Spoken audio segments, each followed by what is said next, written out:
Olá, meus amigos, muito bom dia.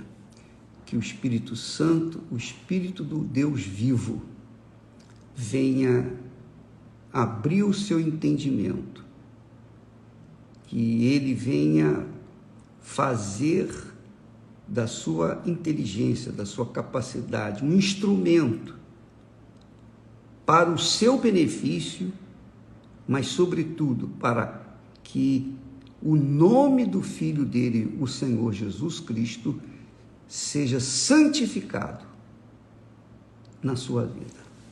Muito bem, nós queríamos, ainda falando sobre o coração, veja só que maravilha, nós temos falado que o coração é enganador, que o coração é mentiroso, que o coração é corrupto, que o coração é perverso, que o coração é um mal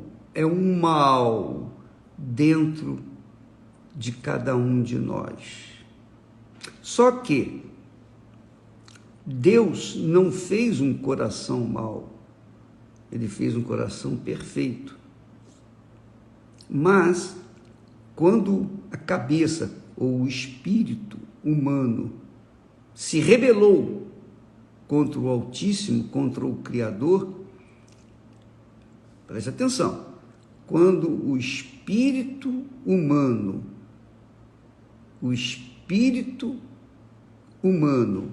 que é a cabeça, que é a inteligência, o intelecto, que é a razão, se rebelou contra o Criador, também o coração humano se rebelou contra o espírito humano. Você entende o porquê o pecado gerou toda essa confusão, todo esse desastre que é a humanidade, que é o mundo hoje? Então, Deus viu essa distorção acontecendo diante dos olhos dele e ele não podia fazer nada. Por que ele não podia fazer nada? Porque Deus não criou robôs. Adão e Eva não eram robôs. Porque se fossem robôs, eles gerariam robôs e todos nós seríamos robôs. Quer dizer, sem vontade própria, sem decisão própria, nós simplesmente obedeceríamos por uma questão de criação, sem coração, sem sentimento, sem alma. Deus não quis isso. Deus criou o homem à sua imagem e semelhança. E por conta disso, ele deu ao homem também uma trindade. Deus é Pai, é Filho e é Espírito Santo. Ele criou o homem espírito, alma e corpo. Quando o espírito humano se rebelou contra o Criador, a alma humana se rebelou contra o espírito humano. E quem paga o pato é o corpo, que sofre as consequências. Mas, no meio de tudo isso, nós temos a palavra de Deus. A palavra de Deus é o Espírito de Deus, é a inteligência divina que passa para nós o caminho a seguir, o caminho da felicidade. Todo mundo quer ser feliz, todo mundo quer ser feliz, mas não há felicidade enquanto a pessoa não se submete ao Espírito de Deus. Quando o espírito humano não se submete ao Espírito de Deus, então a alma vai ser rebelde. Entendeu o que eu estou falando? Enquanto o espírito humano não se submeter 100% ao Espírito de Deus, a alma humana se manterá rebelde ao Espírito, e esse conflito que o ser humano carrega dentro de si vai se perpetuando até a morte. Essa é a realidade. Então, para que pudesse resolver o problema, Deus enviou Jesus para morrer, ser sacrificado, entregar a sua vida, seu corpo, sua alma, seu espírito no Calvário. E quando ele fez isso, imediatamente aqueles que creem nele, aqueles que se sujeitam a ele, não acreditar simplesmente nele, mas aqueles que se sujeitam ao Senhor Jesus, de todo o seu coração, com toda a sua alma, com todas as suas forças, de todo o seu pensamento, então estes têm o direito de receber um novo coração, um espírito novo, porque o humano é rebelde. E é o que ele promete aqui em Ezequiel, no livro de Ezequiel, o profeta Ezequiel, ele diz assim: e dar-vos-ei um coração novo. Olha só, coração novo, porque o natural, o coração com que a gente nasce, não presta. Dar-vos-ei um coração novo, e porei dentro de vós um espírito novo. Quer dizer, um coração novo, um espírito novo. Um coração novo e um espírito novo. Quer dizer, o coração novo submisso ao espírito novo. E tirarei da vossa carne, removerei da vossa carne o coração de pedra, e vos darei um coração de carne, um coração sensível, obviamente, à voz do Espírito Novo, que é o Espírito que vem de Deus. E porei dentro de vós o meu Espírito. Olha só, além de receber coração novo, Espírito novo, ele nos dá também o Espírito Santo, o Espírito dele. Que legal, né? Que legal, muito glorioso isso. E ele nos dá o Espírito dele para que o nosso espírito se sujeite e ande de acordo com o Espírito dele, para que então a nossa alma também venha se sujeitar e andar de acordo com o Espírito do próprio ser humano. Então diz assim: e porei dentro de vós o meu Espírito, e farei que andeis nos meus estatutos, e guardeis os meus juízos, e os observeis. Quer dizer, a gente só pode ser servo de Deus, a gente só pode dizer que é servo de Deus, ou só pode dizer que é de Deus, a gente só pode dizer que tem o Espírito Santo quando nós andamos na palavra de Deus, de acordo com a palavra de Deus. Então a pessoa diz assim: eu tenho o Espírito Santo, eu recebi o Espírito Santo, eu falo em línguas, e daí? Isso não significa que você tem o Espírito Santo. O que significa, o que caracteriza a pessoa ter o Espírito Santo é quando o seu caráter, o seu comportamento combina com a palavra de Deus. Você é obediente à palavra de Deus. Você se sujeita à palavra de Deus. E não se sujeita forçada, obrigada, não. Você se sujeita com prazer, com alegria, com muita alegria, porque você está obedecendo ao Altíssimo. Jesus disse: aquele que ouve é o que me ama, aquele que ouve a minha palavra e me segue é o que me ama. Então, Esse é o amor que Deus requer de cada um de nós. Quando nós ouvimos e obedecemos a palavra de Deus, então nós estamos provando a Deus e a nós mesmos e ao diabo que nós amamos a Deus. Então é importante que você entenda isso. Ele disse: porei dentro de vós o meu espírito e farei que andeis nos meus estatutos e guardeis os meus juízos e os observeis, quer dizer, obedeceis.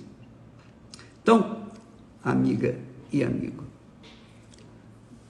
o que caracteriza uma pessoa que tem o Espírito Santo não são os seus feitos, embora, quando a pessoa tem o Espírito Santo, os frutos são naturais, apareçam os frutos.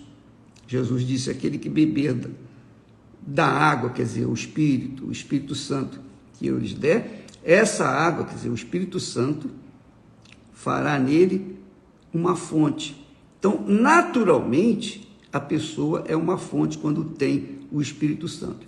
Mas não justifica a pessoa dizer: eu curo os enfermos, eu profetizo, eu prego o Evangelho, porque Jesus disse que naquele dia muitos dirão: mas Senhor, nós pregamos o Evangelho, nós curamos enfermos, nós expulsamos demônios, nós fizemos isso, fizemos aquilo. E Jesus disse: então lhes direi: apartai-vos de mim, vós os que praticais a iniquidade. Quer dizer, a pessoa que faz a obra de Deus, mas não é, ela faz parecer que tem o poder de Deus, porque ela usa o nome de Jesus, usa a palavra de Jesus, ela usa o seu título de pastor, bispo, seja lá o que for, missionária, missionário, profeta, usa o título de obreiro, seja lá o que for, e faz aparentemente a obra de Deus.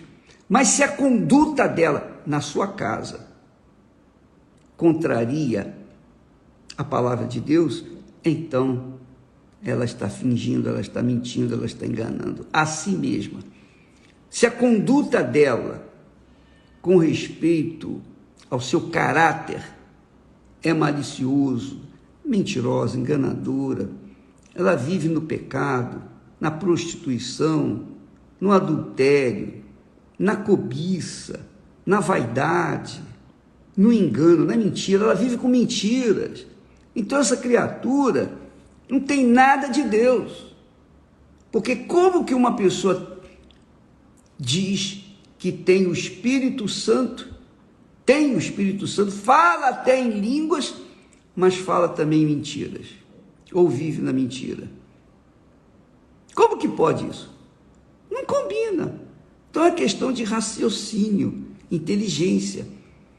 Então muitas pessoas frequentam muitas igrejas, inclusive dentro da Igreja Universal do Reino de Deus, também tem isso. Com certeza, eu não sei, mas com certeza deve ter. Pessoas que fazem a obra, entre aspas, mas vivem no pecado. O que adianta? Uma coisa não justifica a outra. Não é porque eu faço a obra de Deus, não é porque eu faço a obra de Deus que eu sou de Deus. Eu sou de Deus porque os frutos me identificam como filho e servo de Deus. São os frutos.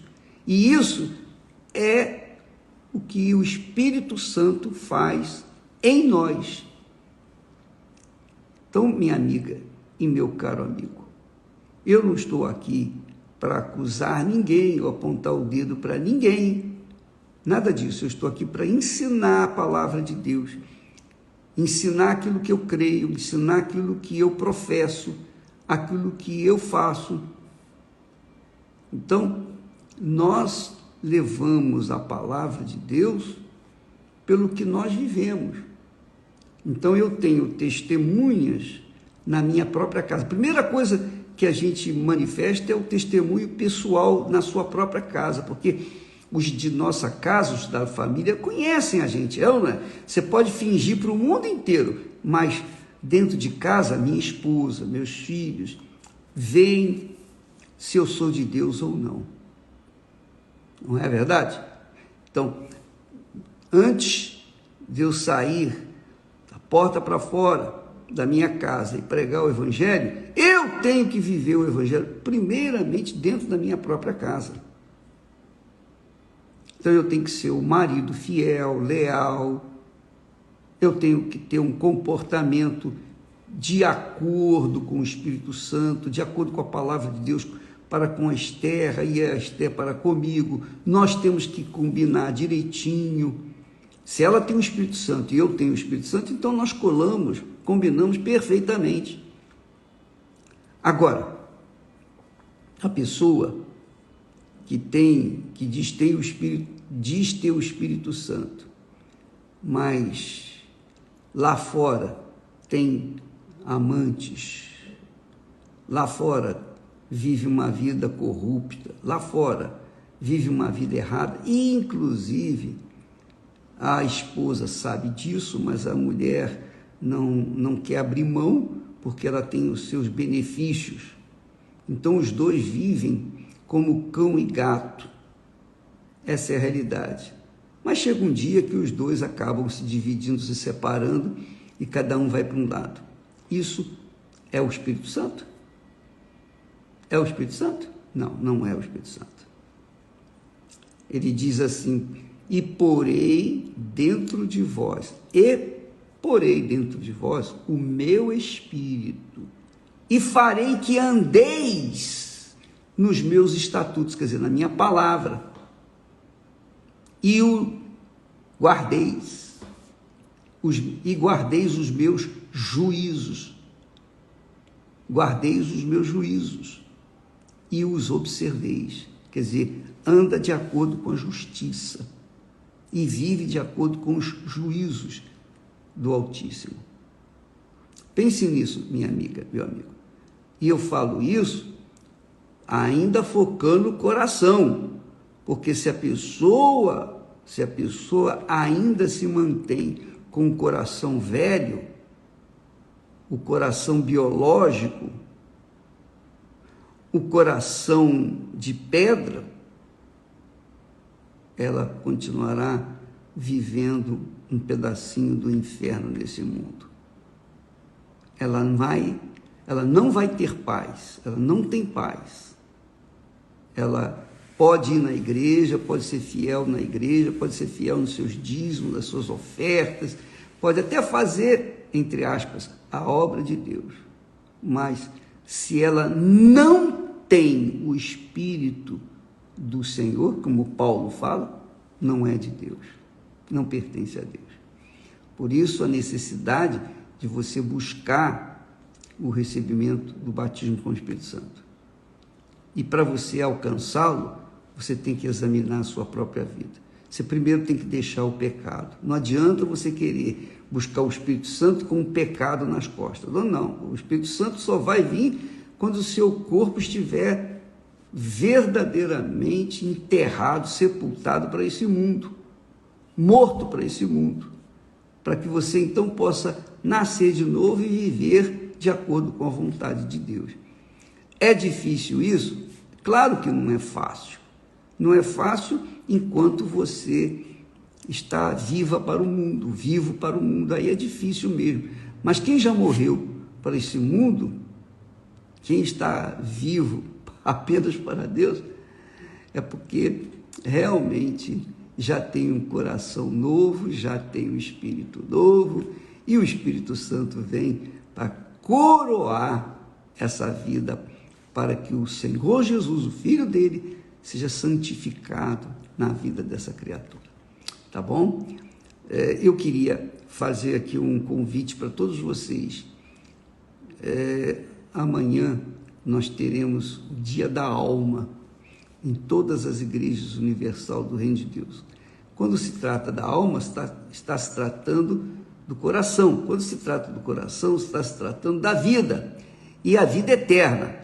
Então, eu sugiro, eu aconselho você a ir a uma das igrejas universal do Reino de Deus nesta quarta-feira, participar da reunião, mas vim com o desejo, o propósito de trocar de alma, trocar de coração, trocar de espírito e receber o Espírito do Altíssimo Deus. Nesta quarta-feira, em todas as igrejas universal do Reino de Deus, especialmente à noite, que é um horário mais fácil para as pessoas poderem participar. Tá bom? Ficamos por aqui e até amanhã em nome do Senhor Jesus.